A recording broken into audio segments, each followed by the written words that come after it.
السلام علیکم ناظرین، یہ ہے اردو پوائنٹ اور مجھے کہتے ہیں مہارشی۔ ٹیکنالوجی کی دنیا میں خوش آمدید۔ فیس بک اپنی میسنجنگ اپلیکیشن کو ڈیسک ٹاپ پر بھی متعارف کرائے گا۔ کمپنی نے آج اعلان کیا کہ وہ اپنے مقبول میسنجنگ کلائنٹ میسنجر کو میک اور ونڈوز کے لیے بھی جاری کرے گا۔ فیس بک نے کیلیفورنیا میں ہونے والی FA ڈیولپر کانفرنس میں بتایا کہ میک اور ونڈوز کے لیے میسنجر کا ڈیسک ٹاپ ورژن اس سال کے آخر تک پیش کر دیا جائے گا۔ دنیا بھر میں ویسے تو ڈیسک ٹاپ کمپیوٹر سے زیادہ موبائل فون ہیں جن میں صارفین میسنجر اپلیکیشن کو استعمال کرتے ہیں، لیکن دفاتر میں کام کرنے والے لوگ اپنے دن کا زیادہ تر حصہ ڈیسک ٹاپ کمپیوٹرز کو استعمال کرنے میں گزارتے ہیں۔ فیس بک میسنجر ڈیسک ٹاپ کلائنٹس ایسے افراد کو فیس بک پر زیادہ وقت گزارنے میں مدد دے گا۔ میسنجر کا ڈیسک ٹاپ کلائنٹ اسے کاروباری اداروں کے لیے بھی پرکشش بنا دے گا۔ اس سے کاروباری ادارے میسنجر پر زیادہ اشتہاری مہم چلائیں گے۔ کمپنی میسنجر میں دوسرے کئی ٹولز بھی متعارف کرانا چاہتی ہے۔ میسنجر کے ڈیسک ٹاپ ورژن میں audio calls, group video calls اور موبائل ورژن کے کئی دوسرے فیچرز بھی شامل ہوں گے۔ خیال رہے کہ میسنجر کا ڈیسک ٹاپ کلائنٹ messenger.com کی بنیاد پر بنایا جائے گا۔ messenger.com ویب پر میسنجر کی سروسز کو استعمال کرنے کے لیے تیز تر متبادل ہے۔ کمپنی کا کہنا ہے کہ ڈیسک ٹاپ کلائنٹ کے تجربات کیے جا رہے ہیں۔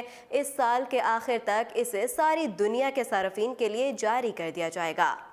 دوسری اپڈیٹ کی جانب بڑھتے ہیں کہ چند ہفتوں پہلے سیمسنگ نے سرمایہ کاروں کو اطلاع دی تھی کہ کمپنی کا پہلی سہ ماہی کا منافع 2018 کی پہلی سہ ماہی کے مقابلے میں 60% کم ہو سکتا ہے۔ اب سیمسنگ نے تفصیلی رپورٹ جاری کر دی جس نے سیمسنگ کے اداروں کی تصدیق کر دی ہے۔ اس سہ ماہی میں سیمسنگ کا آپریٹنگ پروفٹ $5.4 ارب رہا۔ سیمسنگ کے میموری چپ بزنس کی آمدن بھی 23% کم رہی۔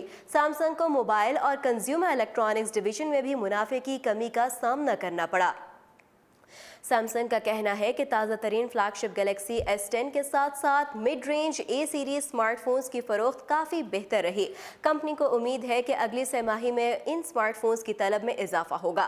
سیمسنگ نے اپنی رپورٹ میں گلیکسی فولڈ کا ذکر نہیں کیا۔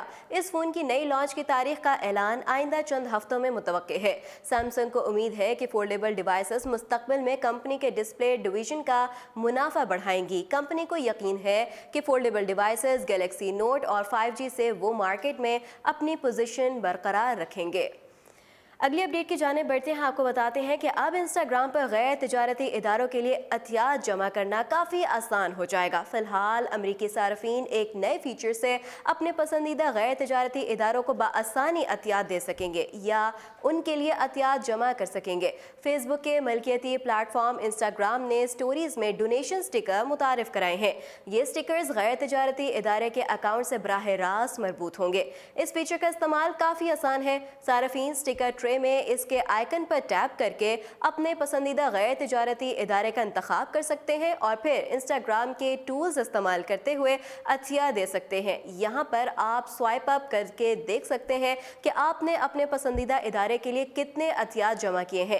یہاں موجود تمام رقم آپ کے منتخب کیے ہوئے ادارے کے اکاؤنٹ میں جمع ہوتی ہے۔ انسٹاگرام نے ایک نیا کیمرہ ڈیزائن بھی متعارف کرایا۔ آپ تصویر یا ویڈیو کے بغیر بھی سٹوری پوسٹ کر سکتے ہیں، لیکن ایک نئے کریٹ موڈ نے اس عمل کو نہایت آسان بنا دیا۔ یہ موڈ آپ کو ایفیکٹس اور انٹریکٹیو سٹیکرز تک رسائی فراہم کرتا ہے۔